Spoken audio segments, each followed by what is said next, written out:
narsani aytaman. Kim nima desa desin. Hozirgi qiynalayotganimiz, boshqasi hammasiga asl sabab bitta narsa. Bizni shunga programmalashtirishdi va biz ilm olmayapmiz. Agar ilm olsak hammasida yechim bor. Bitta narsa hozir prezidentdan so'rashlaringiz mumkin, hokimdan so'rashlaringiz mumkin, bobomdan so'rashlaringiz mumkin, lekin iloji yo'q. Agar shu narsaga xalq tayyor bo'lmasa, ilman, fahm, farosat tarafdan, ilm tarafdan tayyor bo'lmasa, u narsalarni o'zgarishlarning foydasi yo'q.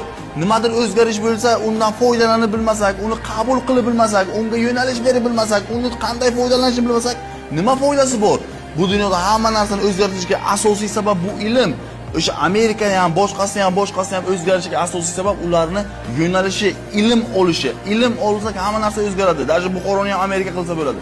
Tushunib yetish kerak. O'zimizda fond bozorimizni shakllantirish kerak. O'zimizda fond bozori yo'q. Amerikaning kompaniyalari rivojlanishiga pul tiqyapmiz. Ular foyda ko'radimi, bizmi?